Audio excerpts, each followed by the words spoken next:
பாட்டாளி மக்கள் கட்சியினுடைய செய்தி தொடர்பாளரும் தமிழ்நாடு மற்றும் புதுச்சேரி பார் கவுன்சிலின் கோ சேர்மனாக இருக்கக்கூடிய வழக்கறிஞர் திரு பால் அவர்களை விசிகாவை சார்ந்திருக்கக்கூடிய மாவட்ட செயலாளர் திரு அரியுடை நம்பி என்பவர், அவர் ஒரு வழக்கறிஞர் திரு பால் அவர்கள் ஒரு கருத்தை முன்வைக்கிறாரு. அந்த கருத்தை கருத்தியல் ரீதியாக எதிர்கொள்ள முடியாமல் பொது இடத்திலே வழக்கறிஞர் திரு பால் அவர்களை அநாகரிகமற்று கூசக்கூடிய வகையில் அருவருக்கத்தக்க சொல்ல இயலாத வார்த்தைகளால் அசைபாடி இருக்கிறார்.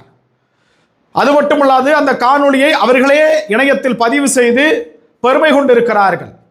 அம்பேத்கர் அவர்கள் எழுதிய சட்டத்தை மதிக்கிறோம் என்பதன் அடிப்படையில் வழக்கறிஞர் படிப்பை படித்த ஒரு வழக்கறிஞர் ஒரு கருத்தை நீதிமன்றத்தின் வாயிலாகலாம் எதிர்கொள்ள வேண்டுமே தவிர பொது இடத்திலே இது போன்ற அருவருக்கத்தக்க வார்த்தைகளை பேசியதோடு மட்டுமின்றி அந்த காணொளியை பெருமிதமாக உலாவரச் செய்திட்ட இந்த தருணத்தில் பாட்டாளி மக்கள் கட்சியினர் தமிழகத்தில் பல்வேறு காவல் நிலையங்களிலே அறிவுடை நம்பி அவர்கள் மீது காவல் நிலையத்தில் புகார் அளித்துள்ளார்கள். மேலும் அறிவுடை நம்பி அவர்களுடைய பேச்சினை கண்டித்து பாட்டாளி மக்கள் கட்சியினுடைய கடலூர் கிழக்கு மாவட்ட செயலாளர் வழக்கறிஞர் திரு சன் முத்துகிருஷ்ணன் அவர்கள் கடலூரிலே மிக பெரியதொரு ஆர்ப்பாட்டத்தை ஒருங்கிணைத்து வருகிறார்.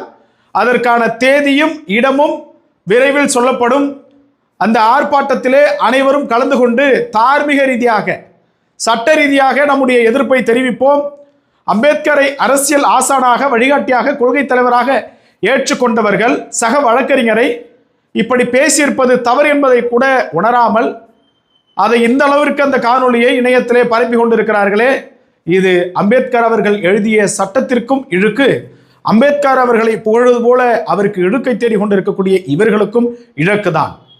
சட்டத்தால் யுத்தம் செய்வோம்.